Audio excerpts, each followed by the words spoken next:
نحمده ونستعينه ونستغفره ونعوذ بالله من شرور أنفسنا ومن سيئات أعمالنا من يهده الله فلا مضل له ومن يضلله فلا هادي له وأشهد أن لا إله إلا الله وحده لا شريك له وأشهد أن محمدا عبده ورسوله أرسله بالحق بشيرا ونذيرا وداعيا إلى الله بإذنه وسراجا منيرا يا أيها الذين آمنوا اتقوا الله حق تقاته ولا تموتن إلا وأنتم مسلمون يا أيها الناس اتقوا ربكم الذي خلقكم من نفس واحدة وخلق منها زوجها وبث منهما رجالا كثيرا ونساء واتقوا الله الذي تساءلون به والأرحام إن الله كان عليكم رقيبا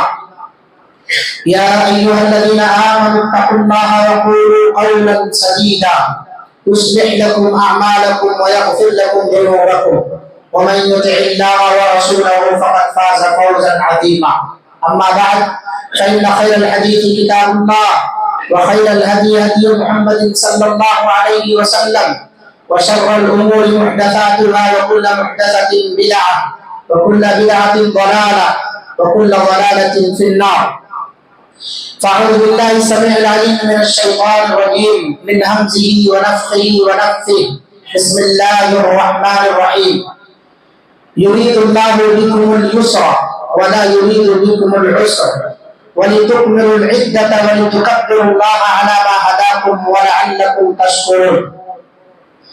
عن أبي أيوب الأنصاري رضي الله عنه قال رسول الله صلى الله عليه وسلم من صام رمضان ثم أتبعه ستا من شوال كان كصيام الدهر رواه مسلم في صحيحه. حاضرین جمعہ، بزرگوں، نوجوانوں، عزیز بچوں اور پردہ نشین اسلامی ماں اور بہنوں، ہم جس مہینے میں سانس لے رہے ہیں یہ اسلامی سال کا 10واں مہینہ ماہ شوال ہے، جو ماہ رمضان کے بعد طلوع ہوتا ہے۔ اس مہینے کے اندر بہت سارے لوگ بہت ساری بدعات، خرافات اور باطل اور غلط عقیدہ رکھتے ہیں اور غلط کاموں کو انجام دیتے ہیں۔ جس طرح سے اسلام کے دیگر مہینوں سے ان چیزوں کا کوئی تعلق نہیں ہے، اسی طرح سے ماہ شوال کا بھی ان تمام باطل عقیدوں اور غلط باتوں سے بھی کوئی تعلق نہیں ہے، کیونکہ جو بھی کام اس ماہ کے اندر غلط عقیدے کے طور پر انجام دیے جاتے ہیں وہ سب کے سب خلاف شرع۔ اللہ کے رسول صلی اللہ علیہ وسلم کی حدیث ہے من عمل عملا لیس علیہ امرنا فہو رد۔ جو آدمی کوئی ایسا کام کرے، ایسا عقیدہ رکھے جس پر ہمارا حکم نہیں ہے، ہم نے انجام نہیں دیا ہے، تو وہ سارا کا سارا کام، سارے عقائد باطل اور مردود ہے، وہ ریجیکٹڈ ہے، لہذا اسلام کا اس سے کوئی تعلق نہیں ہے۔ سورہ بقرہ کی آیت نمبر 185 آپ حضرات کے سامنے اور حضرت ابو ایوب انصاری رضی اللہ عنہ کے حوالے سے صحیح مسلم کی ایک حدیث پیش کی گئی ہے۔ اللہ تعالیٰ نے ارشاد فرمایا ہے، اللہ تعالیٰ تمہارے ساتھ آسانی چاہتا ہے، یرید اللہ بکم اليسر ولا یرید بکم العسر۔ اللہ تمہیں تکلیف میں، مشقت میں، تنگی میں اور تکلیف میں، پریشانی میں مبتلا نہیں کرنا چاہتا ہے۔ اللہ تعالیٰ ارحم الراحمین ہے، بندوں پر رحم کرنے والا ہے۔ اپنے اوپر اللہ تعالیٰ نے ظلم کو حرام قرار دے دیا ہے، لہذا اس ذات سے کبھی بھی ظلم کی، سختی کی، تکلیف کی امید اور دل میں خیال تک نہیں لانا چاہیے، کیونکہ اللہ نے اعلان فرمایا یرید اللہ بکم الیسر، اللہ کی چاہت اور مشیت، اللہ رب العالمین کا ارادہ تمہارے ساتھ آسانی کرنے کا ہے۔ ولا یرید بکم العسر، اللہ رب العالمین تمہارے ساتھ تنگی نہیں چاہتا ہے، وہ تمہیں تکلیف میں نہیں ڈالنا چاہتا ہے۔ اس لیے اسلام کے تمام احکامات کو اٹھا کر کے دیکھیں، آپ وضو بنانے کے لائق نہیں ہے، پانی نہیں چھو سکتے ہیں، اس کا بدل اللہ تعالیٰ نے عطا فرمایا ہے، تیمم کر لیجیے۔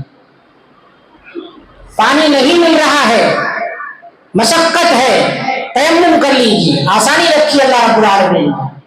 اسی طرح سے آپ کھڑے ہو کر نماز نہیں پڑھ سکتے، بیمار ہیں، کمر میں درد ہے، گھٹنوں میں تکلیف ہے، بیٹھ کر کے نماز پڑھیے۔ آپ بیٹھنے میں بھی دقت اور مشقت ہے، لیٹ کر کے نماز پڑھیے، آپ اس میں بھی اگر آپ کو دقت مشقت ہے تو اشاروں سے نماز پڑھیے۔ آپ کتنے اللہ رب العالمین نے گنجائش رکھی ہے، یہ تمام کی تمام آسانی پر دلیل ہے۔ اسی طرح سے اور بھی دیگر چیزوں میں دیکھیں، ماہ رمضان ابھی گزرا، اللہ رب العالمین نے فرمایا فَمَنْ كَانَ مِنْكُمْ مَرِيضًا أَوْ عَلَى سَفَرٍ فَعِدَّةٌ مِنْ أَيَّامٍ أُخَرَ۔ تم میں سے جو شخص مریض ہو یا سفر کی حالت میں ہو، وہ رمضان کے دنوں کا روزہ دوسرے دنوں کے اندر مکمل کرے۔ اگر اس کی حالت اس لائق ہے، ایسا بیمار ہے کہ بعد میں اس کی قضا کر سکتا ہے، تو فَعِدَّةٌ مِنْ أَيَّامٍ أُخَرَ، اس کو دوسرے دنوں میں مکمل کر لے۔ مسافر ہے، سفری صعوبتیں مشقتیں ہیں، تو اسے بعد میں اس سفر کی حالت میں روزہ چھوڑ دے، بعد میں اسے پورا کر۔ یرید اللہ بکم اليسر ولا یرید بکم العسر، اللہ تمہارے ساتھ آسانی چاہتا ہے۔ اللہ رب العالمین تمہارے ساتھ مشقت، دشواری یا تمہارے اوپر ظلم کرنا، تمہیں تکلیف میں ڈالنا، یہ اللہ تعالیٰ کی چاہت نہیں۔ اللہ تعالیٰ کی صفت ہی الرحمن الرحیم۔ اللہ رب العالمین کے بارے میں یہ باتیں بھی ہم سنتے ہیں، بیان کرتے ہیں، 70 ماؤں سے زیادہ رحم کرنے والی ذات ہے۔ تو جب اتنا رحم الراحمین ہے تو پھر وہ ذات ہم پر ظلم کیسے کرے گی؟ پھر اس طرح کے عقائد اس ماہ شوال کے اندر لے آنا کہ ماہ شوال نحوست کا مہینہ ہے، ماہ شوال خیر و برکت سے خالی مہینہ ہے، اس مہینے کے اندر کوئی کام کاج نہیں کرنا چاہیے، اس مہینے کے اندر کوئی بھی کام ہم انجام دیں گے تو وہ برکت سے خالی ہوگا، اس سے برکت اٹھ جائے گی۔ اس طرح کا عقیدہ رکھنا، یہ آیت کریمہ بتا رہی ہے کہ لوگ خود اپنے اوپر ظلم کر رہے ہیں، اللہ نہیں ظلم کر رہا ہے۔ لوگوں نے اپنے آپ پر خود ظلم لگا رکھا۔ اللہ رب العالمین نے تو کہہ دیا انی حرمت الظلم علی عبدی، میں نے اپنے بندوں پر ظلم کو حرام قرار دے دیا۔ اللہ نے اپنی ذات پر ظلم کو حرام قرار دیا خود سے، کسی نے اس کو مجبور نہیں کیا ہے، کسی نے اس کے پاس جو ہے کوئی سفارش نامہ داخل نہیں کیا ہے، کسی نے اللہ رب العالمین پر زور زبردستی نہیں کی ہے۔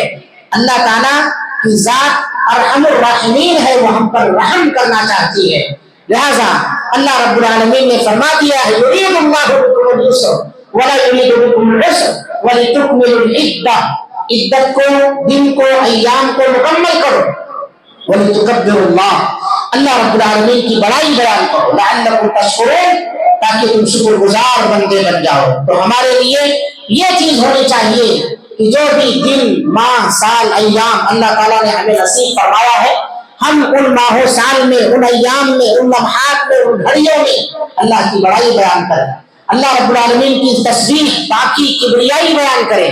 چاہے جائے کہ ہم اپنے اوپر ظلم والے کلمات یا ظلم والی عادتیں اختیار کریں، اللہ رب العالمین نے ان تمام چیزوں کو حرام قرار دیا ہے۔ ماہ شوال سے ان کا کوئی تعلق نہیں ہے، اور جو لوگ بھی ماہ شوال کے اندر غلط عقیدے، غلط کام، غلط باتیں بیان کرتے ہیں، وہ سب کا سب جو ہے خلاف شرع ہے، اسلام کا اس سے کوئی تعلق نہیں۔ میرے بھائیوں، اللہ کے رسول صلی اللہ علیہ وسلم کی حدیث مبارکہ، آپ کی سیرت مطہرہ اور اسی طرح سے بعض قرآنی آیات کا جب ہم مطالعہ کرتے ہیں تو اس ماہ کے اندر بہت ساری فضیلتیں اور بہت ساری خصوصیات ہمیں ملتی ہیں۔ یہ ماہ شوال اگر خیر و برکت سے خالی ہوتا تو یہ فضیلت والا مہینہ یا اسی طرح سے خصوصیت والا مہینہ نہ ہوگا۔ اہل علم لکھتے ہیں کہ ماہ شوال بڑی خصوصیت والا مہینہ، بڑی فضیلتوں والا مہینہ، لہذا اس مہینے کے اندر غلط عقیدہ رکھنا نحوست کے تعلق سے، خیر و برکت اٹھ جانے کے تعلق سے، یہ تمام چیزیں جو ہے اسلام کے خلاف ہیں، قرآن کی آیات اور حدیث کے خلاف ہیں، رسول اللہ صلی اللہ علیہ وسلم اور اللہ رب العالمین کی تعلیمات اور ان کے فرامین کے خلاف ہیں۔ اس لیے جو شخص بھی اس طرح کا عقیدہ رکھتا ہے اس کا عقیدہ باطل ہے، اس کی تردید ہونی چاہیے۔ آئیے ہم دیکھیں کیا وہ خصوصیات ہیں جو اس ماہ کے اندر ہمیں ملتی ہیں۔ آپ غور کریں اس کی پہلی تاریخ سے، ماہ شوال کی پہلی تاریخ سے آپ غور کریں۔ شوال کا چاند جب نظر آتا ہے تبھی سے اللہ رب العالمین ہمیں خوشیاں نصیب فرماتا ہے۔ چاند نظر آنے سے ہی گھروں کے اندر خوشحالی پھیل جاتی ہے، چھوٹے بڑے سب خوشی کے مارے اچھلتے ہیں، کیونکہ کل کا جو دن آنے والا ہے، کل کا جو سورج طلوع ہونے والا ہے وہ ایک شوال کا سورج ہوگا، ایک شوال کا دن ہوگا، پہلا شوال ہوگا جسے ہم عید الفطر یا یوم الجائزہ کے نام سے جانتے ہیں۔ انعام کا دن ہے، خوشی کا دن ہے، رات سے ہی اس کے اثرات نظر آنے شروع ہو جاتے ہیں۔ اگر یہ مہینہ نحوست کا تھا تو پھر یہ خوشیاں کیوں ہیں؟ پہلی تاریخ سے ہی خوشیاں ہمیں نصیب ہو رہی ہیں۔ اگر یہ مہینہ نحوست کا تھا، خیر و برکات سے خالی تھا، تو اللہ رب العالمین اپنے بندوں پر ظلم کرتے ہوئے کبھی بھی شوال کے مہینے میں عید کو نہ لاتا۔ یہ اس بات کی دلیل ہے کہ یہ مہینہ خیر و برکت اور نحوست سے، خیر و برکت سے خالی نہیں ہے اور نہ ہی منحوس، بلکہ اللہ تعالیٰ نے اس کی پہلی تاریخ کو ہمارے لیے سب سے بڑی خوشی کا دن جو رکھا ہے، عید الفطر یوم الجائزہ، یہ ہمارے لیے بڑی خوش نصیبی کی بات ہے اور اس میں دلیل ہے کہ یہ نحوست سے خالی ہے بلکہ مکمل خیر و برکت والا مہینہ ہے۔ اللہ رب العالمین نے اسی لیے بیان فرمایا وَلِتُكْمِلُوا الْعِدَّةَ، تمہیں چاہیے کہ تم عدت کو مکمل کر لو۔ 30 دن تم نے جب مکمل کر لیے ماہ رمضان کے تو پھر وَلِتُكَبِّرُوا اللَّهَ عَلَى مَا هَدَاكُمْ، اللہ نے جو اس ماہ مبارک میں تمہیں نیکیوں کی توفیق عطا فرمائی تھی، اللہ رب العالمین نے جو اس ماہ مبارک کے اندر تمہیں ہر طرح کے نیک کاموں کو کرنے کی سہولت عطا فرمائی تھی، ان تمام پر اللہ کا شکر ادا کرو، لعلکم تشکرون، اللہ رب العالمین کا شکر بجانا ہو، نہ کہ پہلی تاریخ سے یہ منہ لٹکا لو۔ جو محنت مشقت جو ریاضت تم نے اس ماہ کے اندر کی تھی ماہ رمضان میں، عدت مکمل کر لیا ہے، 30 تاریخ 29 تاریخ ہو گئی ہے، شوال کا چاند نظر آ گیا ہے، تو پھر تمہارے لیے حق بنتا ہے کہ تم خوشی مناؤ، تمہارے لیے حق بنتا ہے کہ تم ان کاموں پر جو اللہ تعالیٰ نے تمہاری مدد فرمائی ہے، تمہیں توفیق دی ہے، اللہ تعالیٰ کا شکر ادا کرو، لعلکم تشکرون، نہ کہ تم منہ لٹکا کر کے بیٹھ جاؤ، نہ کہ تم جو ہے ٹینشن میں ہو جاؤ کہ شوال کا چاند طلوع ہو گیا ہے، اب تو ہمارے سارے کاروبار ٹھپ ہو جائیں گے، کوئی بھی ہم خیر و برکت کا کام نہیں کر سکتے۔ نہیں، یہ سب باتیں عقیدے ہیں، غلط سوچ ہے جو دشمنان اسلام مسلمانوں کے اندر پھیلانے کی ناکام کوشش کر رہے ہیں، کیونکہ اسلام وہ پودا ہے کاٹو گے ہرا ہوگا، جتنا ہی دباؤ گے وہ اس کے سوا ہوگا، تو جتنا اس کو دبانے کی کوشش کی جائے گی، اس کے خلاف سازشیں کی جائے گی، وہ اسی قدر بلند ہوتا جائے گا۔ الاسلام یعلو ولا یعلی علیہ، اسلام سر بلند ہونے والا دین ہے، اس کے اوپر کوئی بھی دین غالب نہیں آ سکتا، اور اس میں مسلمانوں کے لیے عزم و حوصلے کی بات ہے۔ آج دشمن طاقتیں مسلمانوں کو ڈرانے کے لیے نت نئے فتنے، نت نئی چالیں، ناکام کوششیں کر رہی ہیں۔ مسلمانوں کو ڈرنے کی ضرورت نہیں ہے اور نہ ہی مسلمانوں کو پست ہمت ہونے کی ضرورت ہے۔ عزم و حوصلے کے ساتھ، مکمل جرأت مندی کے ساتھ آپ اپنا کام کرتے جائیں، اللہ رب العالمین کی عبادت کرتے جائیں، اسلام کے جو اصول اور دستور ہے اس کے مطابق اپنی زندگی گزارتے جائیں، انشاءاللہ العزیز اللہ کا وعدہ ہے تمہارا کوئی بھی بال باقا نہیں کر سکتا، تمہیں کوئی بھی نقصان نہیں پہنچا سکتا، کیونکہ اللہ کے رسول صلی اللہ علیہ وسلم کی دعائیں اللہم لا مانع لما اعطیت ولا معطی لما منعت ولا ينفع ذا الجد منک الجد، کہ اللہ جسے روک دے اسے کوئی دے نہیں سکتا، اللہ رب العالمین جسے عطا کر دے، جسے عطا کر دے اسے کوئی منع نہیں کر سکتا، اور اللہ رب العالمین کی چاہت مشیت ارادے کے بغیر کوئی کسی کو ذرہ برابر نہ فائدہ پہنچا سکتا ہے نہ ہی نقصان پہنچا سکتا ہے۔ اس لیے مسلمانوں، حالات کے حساب سے ہمارے اندر عبادتوں کے معاملے میں، اخلاق و کردار کے معاملے میں، دیگر کاروبار کے معاملے میں مزید بہتری آنی چاہیے. اپنے آپ کو مسلمان ایمان والا مومن شخص روز مرہ اضافہ فرماتا ہے, بہتری پیدا کرتا ہے. اپنے اخلاق کو بہتر سے بہتر بناؤ, اپنے معاملات کو بہتر سے بہتر بناؤ. یہ سب باطل عقیدے جو بھی پھیلائے جا رہے ہیں, ان باطل عقیدوں کی تردید کرو, انہیں جڑ سے اکھاڑ پھینکو. سماج اور معاشرے کے اندر جو لوگ اس طرح کی سازشیں کرنے والے ہیں, ان کے لیے کچھ کام ایسے کرو کہ اللہ رب العالمین انہیں ہدایت عطا فرما دے. لہذا ہم پست ہمت نہ ہوں. اللہ تعالیٰ کا اعلان ہے وَأَنْتُمُ الْأَعْلَوْنَ إِن كُنتُم مُؤْمِنِينَ. لہذا اس آیت کے مصداق بنو. تو جو یہ عقیدہ رکھا جاتا ہے کہ یہ مہینہ نحوست کا مہینہ ہے, یہ مہینہ نحوست کا نہیں ہے, مکمل خیر و برکت والا ہے. اور اس کی دلیل میں نے آپ کے سامنے پیش کی ہے کہ پہلی تاریخ سے ہی اللہ رب العالمین ہمارے لیے اس ماہ کے اندر خیر و برکت رکھا ہے, خوشیاں رکھا ہے. لہذا یہ مہینہ نحوست والا نہیں ہو سکتا. اور اس کی دوسری خصوصیت اگر دیکھیں تو اسی ماہ کے اندر اللہ رب العالمین نے شوال کے 6 روزے رکھے. حضرت ابو ایوب انصاری رضی اللہ عنہ کی روایت, اللہ کے رسول صلی اللہ علیہ وسلم نے فرمایا من صام رمضان, جو شخص بھی مرد ہو یا عورت, پتہ یہ چلا کہ نفلی روزے صرف عورتوں کے لیے نہیں ہیں جیسا بہت سارے ہمارے مرد حضرات سوچتے کہ نفلی روزے عورتوں کا کام ہے, فرض رکھ لیے نا بس کافی ہے. نہیں, من کا لفظ یہ عموم پر دلالت کرتا ہے. من صام رمضان, جو شخص بھی رمضان کے روزے رکھا اور اس کے بعد پھر شوال کے 6 روزے رکھے, تو فرض روزہ بھی مردوں پر فرض ہے اور عورتوں پر فرض ہے. نفل روزے بھی نفلی طور پر مردوں کو بھی رکھنا, عورتوں کو بھی رکھنا ہے. یہ مستحب عمل ہے, سنت ہے اللہ کے رسول صلی اللہ علیہ وسلم. ثم اتبعه ستا من شوال.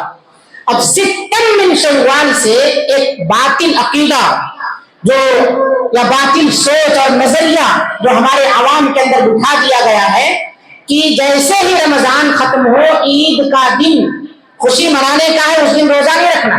اگر آپ نے اس کے بعد لگاتار 6 روزے نہیں رکھ لیے, بعد میں رکھے تو پھر شوال کا روزہ نہیں مانا جائے گا. یہ ایک باطل عقیدہ یا باطل نظریہ, باطل سوچ, غلط فہمی لوگوں کے اندر پھیلائی جا رہی ہے. اس میں ایک حکمت یہ ہو سکتی ہے کہ تسلسل ٹوٹنے نہ پائے, اس لیے لوگ اچھی نیت سے ہو سکتا ہے فتنہ پھیلا رہے ہو, مگر بہت سارے لوگ مجبور ہو جاتے ہیں, اپنی طبیعت اور دوسری چیزوں کا خیال نہ رکھ کر کے بھی اس 6 روزے کو مسلسل رکھنے کی کوشش کرتے ہیں اور ان کی طبیعت مزید بگڑ جاتی ہے. حالانکہ اللہ کے رسول صلی اللہ علیہ وسلم نے فرمایا ہے ستم من شوال, یعنی پورے مہینے میں آپ کو روزہ رکھنا ہے. آج ایک روزہ رکھیے, کل ایک روزہ رکھیے, بیچ میں آپ چھوڑ سکتے ہیں, پھر 1-2 دن کے بعد آپ روزہ رکھیں, ایسا بھی کر سکتے ہیں. اللہ نے آپ کو طاقت دی ہے کہ 6 روزے مسلسل بھی رکھ سکتے ہیں, کوئی مسئلہ نہیں ہے اس میں, کوئی مسئلہ نہیں. پورے مہینے کے اندر آپ کو روزہ رکھنا ہے. ہمارے یہاں یہ سوچ پیدا ہو گئی اگر شروع کے 6 دن نکل گئے تو پھر اس کے بعد نہیں رکھنا ہے. یہ سوچ غلط ہے, کیونکہ حدیث میں الفاظ ہے شوال کے مہینے میں, مکمل پورے مہینے میں 29-30 دنوں کا مہینہ ہوتا ہے عربی میں, پورے مہینے کے اندر جب بھی آپ کو موقع ملے, اگر آپ نے ان 6 روزوں کو بھی رمضان کے روزے کے ساتھ مکمل کیا ہے, کانا کسیام الدہر, اس کی فضیلت یہ ہے کہ پوری زندگی بھر روزہ رکھنے کا ثواب حاصل کرتا ہے. پوری زندگی بھر, سال بھر آپ نے روزہ رکھ لیا تو اس طرح سے اگلے سال بھی یہی عمل کیا, پھر اس کے بعد والے سال میں بھی یہی عمل کیا, پوری زندگی بھر تو آپ کے روزے میں گزر رہی ہے. چھوٹا سا عمل ہے, کتنا بڑا آفر ہے, مگر اس کو بھی بانٹ دیا ہے کہ یہ عورتوں کے لیے, یہ مردوں کے لیے. نعوذ باللہ. روزہ رکھنے کے جو فوائد ہیں, آپ نے ماہ رمضان میں اس کی تاثیر جسمانی طور پر, روحانی طور پر سب کچھ محسوس کیا ہے. پھر عادت بھی بنی ہوئی ہے ماشاءاللہ, اس عادت کو منقطع نہ کرو. اسی لیے اس کی حکمت یہ بیان کی جاتی ہے کہ جو روزے رکھنے کا تسلسل ماہ رمضان میں تھا وہ ٹوٹنے نہ پائے, سلسلہ منقطع نہ ہونے پائے, اس لیے شوال کے 6 روزے رکھے. اس کے علاوہ بھی اور روزوں کی فضیلت ہے, ان روزوں کا بھی اہتمام کریں. مگر ماہ رمضان کے بعد جس نے رمضان کے روزے رکھے پھر شوال کے بھی رکھ لیے, اللہ رب العالمین اس کو سال بھر روزہ رکھنے کا ثواب عطا فرماتا, اور اس طرح ہر سال عمل کرتا رہے تو سمجھ لیجیے اس کی پوری زندگی روزے کی حالت میں گزر رہی ہے، کھا پی رہے ہیں، ثواب اللہ روزے کا عطا فرما رہا ہے۔ تو ایک خصوصیت تو یہ ہے، اور اسی طرح سے ماہ شوال کی خصوصیت یہ ہے کہ اللہ رب العالمین نے اس ماہ کا شمار اشہر حج میں کیا ہے۔ الحج اشہر معلومات،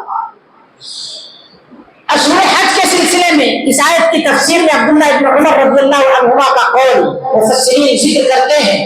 ابن عمر رضی اللہ عنہما اشہر حج، شہرن کے معنی مہینہ اور اشہر اس کی جمع مہینے، حج کے مہینے کون کون سے؟ 3 مہینے ہیں حج کے، شوال، ذی القعدہ، ذی الحجہ، یہ 3 مہینے حج کے مہینے شمار ہوتے ہیں۔ عمرہ کے لیے آپ کبھی بھی احرام باندھ کے جا سکتے ہیں، اس کا کوئی وقت نہیں ہے، لیکن حج کے لیے وقت کا خیال کرنا پڑے گا، اور وہ وقت ہے شوال سے شروع ہوتا ہے، ذی القعدہ، ذی الحجہ۔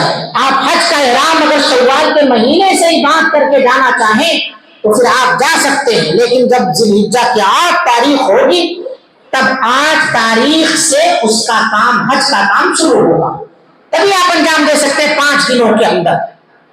لیکن اس کا وقت جو شروع ہو رہا ہے وہ شوال کے مہینے سے شروع ہو جاتا ہے۔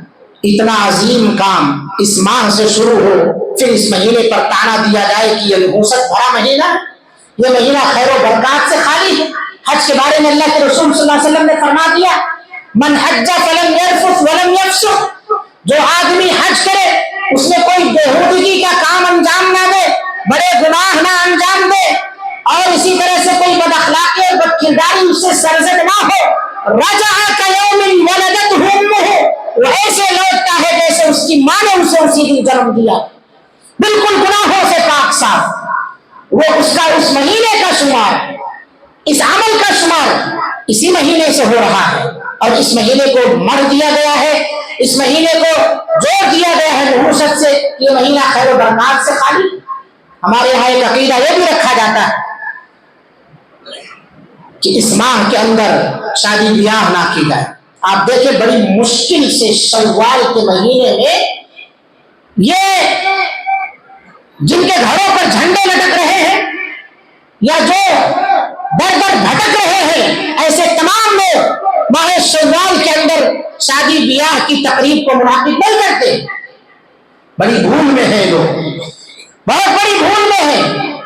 سب سے عظیم ہستی محمد رسول اللہ صلی اللہ علیہ وسلم نے عورتوں میں تمام عورتوں کی سردار اس امت کی حضرت عائشہ رضی اللہ عنہا، ان سے اسی ماہ کے اندر نکاح کیا تھا، اور اسی ماہ کے اندر رخصتی بھی ہوئی، اور حضرت عائشہ رضی اللہ عنہا کا تجربہ انہوں نے بیان کیا کہ اللہ کے رسول صلی اللہ علیہ وسلم نے مجھ سے ماہ شوال میں نکاح کیا، ماہ شوال میں ہی میری آپ کے ساتھ رخصتی ہوئی۔ میں لوگوں کا عقیدہ تھا کہ یہ مہینہ نحوست بھرا مہینہ ہے، میں تو یہ کہتی ہوں کہ آپ صلی اللہ علیہ وسلم نے مجھ سے اس ماہ میں نکاح کیا، ہو سکتا ہے اس مہینے کی جو فضیلت ہے، خیر و برکت ہے، اللہ رب العالمین نے مجھے نبی صلی اللہ علیہ وسلم کی تمام بیویوں میں سب سے چہیتی بیوی بنا دیا ہے۔ اللہ کے رسول صلی اللہ علیہ وسلم کے نزدیک میں تمام بیویوں میں سب سے محبوب ہوں، سب سے محبوب ہوں۔ اور حضرت عائشہ کہتی ہے کہ میں یہ پسند کرتی ہوں کہ میرے خاندان کی، میرے قوم کی، میرے قبیلے کی بچیوں کی شادیاں ماہ شوال میں ہی منعقد ہوں۔ یہ اس خاتون کا تاثر ہے، یہ اس خاتون کا فیڈ بیک ہے جس کے لیے آسمان سے برات کی آیتیں نازل ہوئی، جن کی فضیلت کے لیے صرف واقع عفق کے اندر نازل ہونے والی آیات ہی کافی ہیں، دیگر فضیلتیں چھوڑ دیجیے آپ، صرف قیامت تک، کیونکہ قیامت تک ان آیات کی تلاوت ہونی ہے، ایک ایک حرف پر جس کے 10 نیکیاں، اس خاتون کا یہ تاثر ہے۔ ام المومنین حضرت عائشہ رضی اللہ عنہا، اللہ کے رسول صلی اللہ علیہ وسلم کی زندگی میں سب سے محبوب، سب سے چہیتی، سب سے ذہین، سب سے فتین بیوی، جن کی طرف صحابہ کرام رضوان اللہ علیہم اجمعین بڑے بڑے مسائل کو حل کرنے کے لیے آپ صلی اللہ علیہ وسلم کی وفات کے بعد رجوع ہوا کرتے ہیں۔ اور حضرت عائشہ رضی اللہ عنہا اتنی بڑی عالمہ فاضلہ فصیحۃ اللسان، علم میراث کی ماہر، علم انساب کی ماہرہ، منٹوں میں مسئلوں کو حل کر دیا کرتی ہے۔ حضرت ابو موسیٰ اشعری رضی اللہ عنہ کا بیان ہے کہ ہم عورتوں میں، تمام عورتوں میں سب سے زیادہ جانکار حضرت عائشہ رضی اللہ عنہ، ہم ان کی طرف بڑے بڑے مسائل میں رجوع ہوا کرتے تھے اور وہ ہمارے لیے مسئلے فوراً حل کر دیا کرتی ہے۔ اس خاتون کا یہ تاثر ہے، لہذا اتنی عظیم ہستی کی سیرت اور اتنی عظیم ہستی کی باتیں ہمارے ذہنوں میں نقش رہنا چاہیے۔ ہمیں ان کے بہکاوے میں آ کر کے نہیں جانا چاہیے، اپنے بچوں کی شادیاں اس ماہ میں منعقد کرنے سے کترانا نہیں چاہیے۔ اور اللہ کے رسول صلی اللہ علیہ وسلم نعوذ باللہ، ہم انہیں نبی مانتے ہیں، ہم انہیں اپنا اسوہ اور آئیڈیل مانتے ہیں، باتیں دوسروں کی مانتے ہیں۔ ہم نبی صلی اللہ علیہ وسلم کو اپنے لیے عملی نمونہ ہمیں بنانا چاہیے۔ نبی صلی اللہ علیہ وسلم کو ہم اپنا عملی نمونہ نہ بنا کر کے ان کی باتیں جو بازاری لوگ ہے، جھولا چھاپ ہے، نیم حکیم خطرے جان، نیم ملا خطرے ایمان، ان کی باتیں مان کر کے یہ خیر و برکت کے مہینے کو چھوڑ کر کے ہم دوسرے مہینوں میں اپنے بچوں کی شادیاں کرتے۔ امام ترمذی رحمۃ اللہ علیہ نے باقاعدہ باب قائم کیا ہے کہ اس مہینے کے اندر، شوال کے مہینے میں شادی بیاہ کرنا یہ سنت ہے، مستحب ہے، مسنون عمل ہے۔ باب کیا ہے؟ باب ما جاء فی الاوقات التي یستحب فیہا النکاح۔ یہ باب ہے اس بات کے بیان میں کہ کون سے اوقات میں، وہ کون سے اوقات ہے جس میں نکاح کرنا مستحب ہے، اور اس کے تحت حدیث ہے حضرت عائشہ رضی اللہ عنہا کا جو بھی واقعہ پیش کیا اللہ کے رسول صلی اللہ علیہ وسلم کے ساتھ نکاح کا، اس کو ذکر فرمایا۔ اور صرف امام ترمذی رحمۃ اللہ علیہ ہی نہیں، بلکہ امام مسلم رحمۃ اللہ علیہ نے بھی صحیح مسلم میں، امام نووی رحمۃ اللہ علیہ نے باب قائم کیا اسی حدیث کے اوپر، باب استحباب التزویج والتزوج فی شوال، لفظ شوال ذکر کیا ہے کہ یہ باب ہے شادی کرنا، شادی کرانا شوال کے مہینے میں مستحب ہے۔